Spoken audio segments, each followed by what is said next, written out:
Mas enfim, voltando à filosofia de investimentos, a gente tem stability muito forte e depois é muito chato para mudar perfil de risco. Em via de regra, a gente só deixa mudar ao longo de anos, né? Depois de 2 anos de começar a investir conosco e na contramão do mercado. Então, os caras estão lá em março de 2020, a bolsa está caindo 40%. E aí o cara pensa, poxa, nem tá tão ruim. Né? Acho que 40% de renda variável é pouco, acho que eu sou mais arrojado. Porque tá tudo caindo um monte, minha carteira tá fodida, a finança tá fodida, tá vindo uma crise de saúde pública e eu tô tranquilo. Tô de boa. Tô de boa. Daí a gente vai. Se é na contramão do mercado... Sim, porque esse cara não tá enviesado necessariamente. Aí é uma prova de que o cara... Entendeu. Passou um step, isso aí, entendeu? Evoluiu um nível na educação financeira. Então é isso, essa parte macro, né? E é regra muito clara, perguntas muito claras, um formulário muito específico, assim, em uma entrevista pessoal.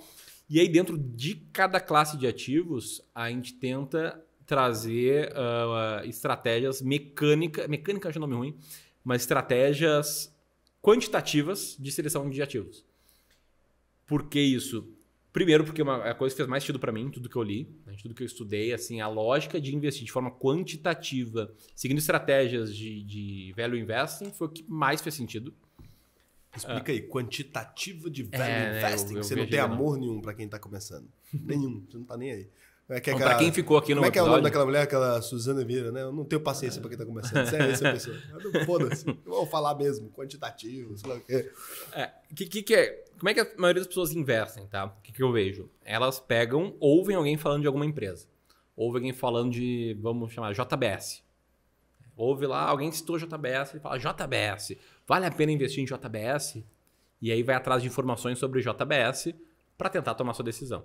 Então ele começa por uma ação, por um ativo específico e com base nisso ele vai atrás de informações para ver se compensa ou não. E em via de regra ele vai confirmar que compensa. Porque já queria investir. É o viés da confirmação. Ele só vai atrás de informação que corrobora com aquilo que ele queria. Exatamente. O que eu percebi quando eu comecei a trabalhar no mercado financeiro, eu levo comigo até hoje, né? A lógica devia ser inversa. Tu deveria pensar primeiro no processo, tá? Processo de seleção, então os filtros, a lógica, os critérios que tu olha, e desse processo sai, olha só que analogia visual, né? Desse processo sai a tal JBS ou as ações que sejam, né? Resumindo, eu explico isso no canal direto. O cara, então, em vez de escolher uma ação para investir, ele decide que vai fazer um investimento, por exemplo, no setor de carnes aí. Agora eu não vou escolher a JBS. Eu analisei o setor e achei que aquele setor está em crescimento, aquele setor é legal. Eu vou analisar todas as empresas que estão ali e eu vou escolher a melhor daquilo ali. Não vou falar que a JBS é a empresa que eu vou escolher. Só tem aí a parte mecânica, a parte quantitativa da estratégia entra, né? A gente não escolhe os setores que a gente acha que vai bem. Na verdade, a gente tira todo o eu acho. O único eu acho que a gente coloca é, cara, eu acho que essa estratégia vai continuar indo bem assim como ela foi no passado. Por quê? Porque o que explica ela são fatores comportamentais. Né? A gente compra uma cesta de 20 diferentes ações descontadas, né? Com múltiplos descontados, ações baratas, sem nenhum juízo de valor sobre as ações que estão ali.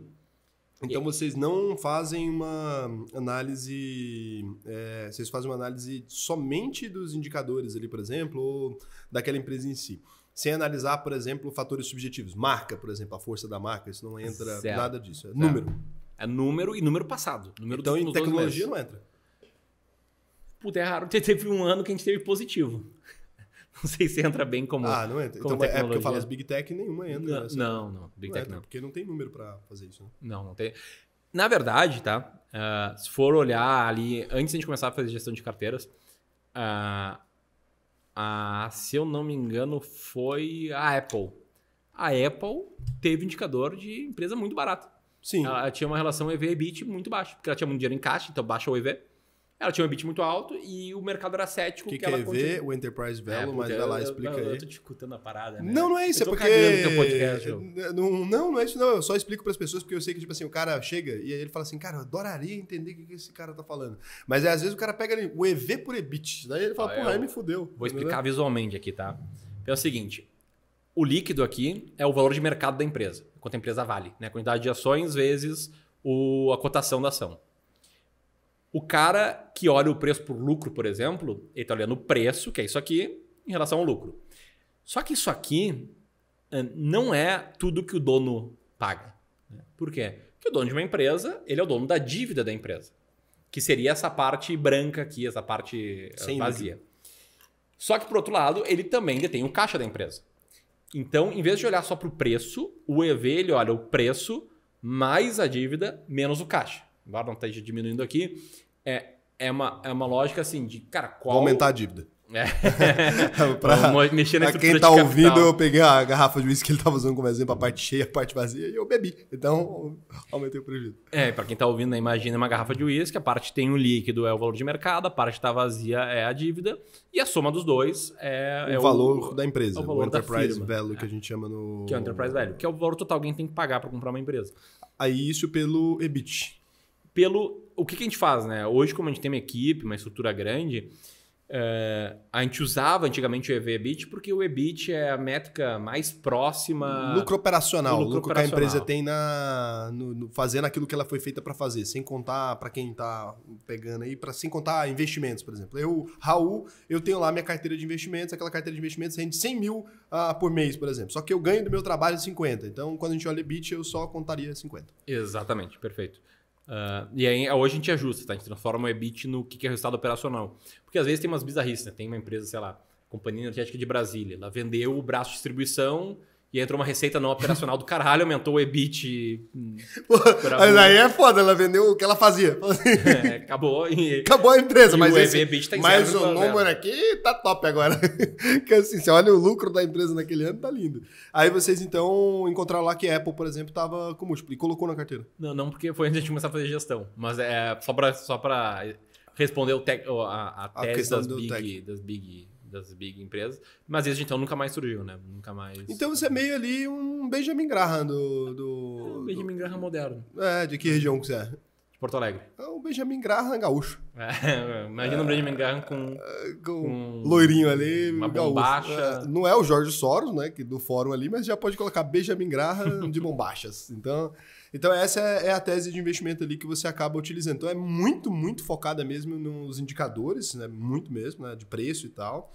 E faz venda depois. Então, como você é value investing, em algum momento quando a empresa sai desse indicador, faz uma venda ou não faz a venda? A gente olha a carteira de 3 em 3 meses. E aí o que a gente faz esses 3 em 3 meses? A gente faz duas coisas, tá? Primeiro, a gente olha para composição ideal da carteira de cada cliente. Então, por exemplo, tu digamos que um cara mais conservador teria 10% em ações brasileiras. Início de abril, a gente vai lá, olha a tua carteira e olha, porra, ações brasileiras foram uma merda, tu tá com 7% em ações brasileiras, devia ter 10%. Então, a gente vai pegar alguma classe de ativos que ganhou o peso, vai vender um pouquinho e vai comprar ações brasileiras. É rebalanceamento. Né? Rebalanceamento entre diferentes classes de ativos. Ao mesmo tempo, a gente vai olhar para as 20 ações da tua carteira, vai olhar aquelas que continuam baratas, vai manter elas, vai olhar para aquelas que não estão mais baratas com base nesse múltiplo, vai vender elas e comprar ações novas que entraram na carteira. Parece que é um giro louco, né? Mas não é. Sai 2, 3 ações. Não, dá para entender. Esse formato, fora essa primeira parte da sua tese, essa é a mais ali, diria, original, porque nos dias de hoje é pouca gente que faz essa tese tanto assim. Mas essa segunda parte é o comum de fundo, né? A gestão ativa mesmo, né? Aquele pessoal que tipo assim, tá preocupado com o ponto.